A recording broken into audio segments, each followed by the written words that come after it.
Hi mga auntie ko! Welcome to my first vlog, and for today's video, samahan niyo ako ngayong araw. Pero bago yan, tatayo muna ako mga auntie ko para mag-emote.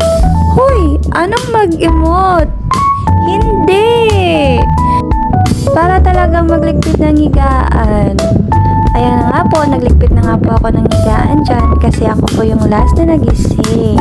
At dahil mabait naman din ako, kaya ako na lang din ang nagligpit. Okay, fast forward! After ko po magligpit ng higaan, binuksan ko na lang din ang bintana dyan. Hindi lang kita sa video, pero nagbukas po talaga ako ng bintana dyan. Oh, yes, model yarn. Hindi bagay. Huy! Nagilamos nga lang ako dyan mga auntie ko kasi maliligo naman ako mamaya sa may ilog. Yes, maliligo kami mamaya sa may ilog with hindi ko mga kakilala. Talaga ba? Pasensya na po kayo sa face ko dyan mga auntie ko kasi madami po talaga akong dark spot. Ay nako, hindi ko din alam. Pero okay lang. That's part of our life. Uy, anong party? At nag-coffee na nga ang auntie nyo para mainitan ng sigmora. Pero yung coffee, ang lamig na. As in, kaya naman ininom ko na lang siya lahat. Kasi naman, parang tubig na lang talaga siya sa sobrang lamig. Sayang naman din kung hindi ko uubusin, 'di ba? Tapos ko mag-coffee mga auntie ko, mga 30 minutes nagluto ako ng itlog para nga kumain. Tadan! In the name of the Father, the Son, the Holy Spirit. Amen. Maraming salamat po sa pagkain. Pero bago yan, inom muna tayo ng tubig mga auntie ko para madali tayong mabusog. Kaya naman, first bite.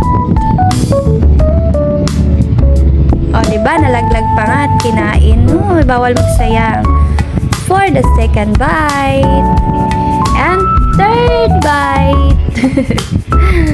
For the fourth bite.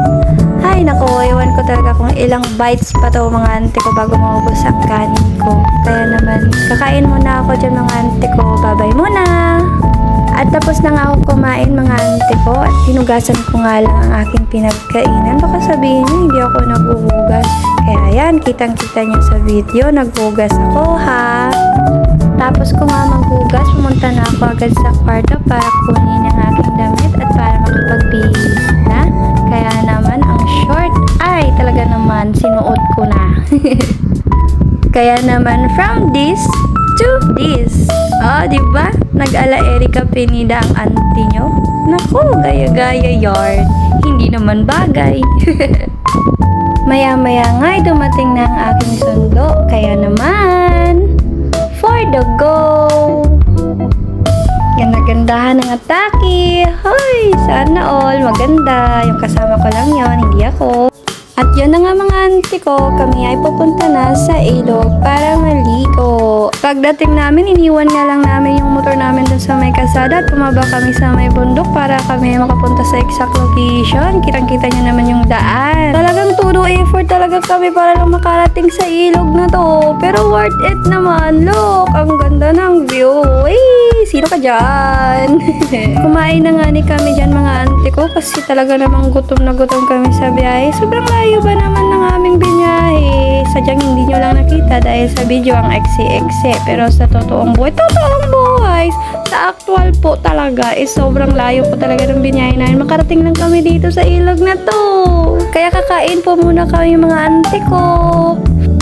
Okay, fast forward!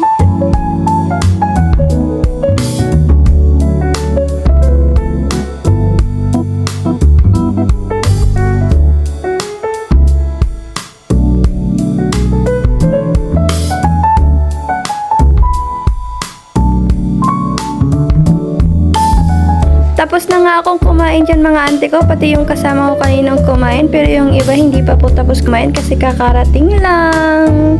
Naman talaga na sobrang saya ko na dyan kasi nabusog na talaga ako at pwede na akong maligo.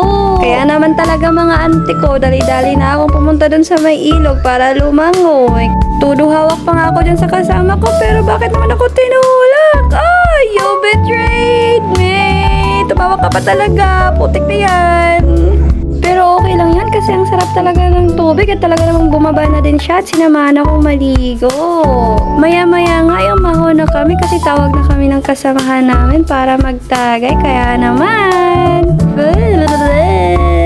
ang pait-pait naman ng tubang to. Parang hindi nilagyan ng cheeser. Kaya naman napadami talaga ang pag-inom ko ng Pepsi dyan. Napagalitan pa nga ako ng kainuman ko dyan kasi sobra daw akong uminom ng cheeser kasi naman biyang pait.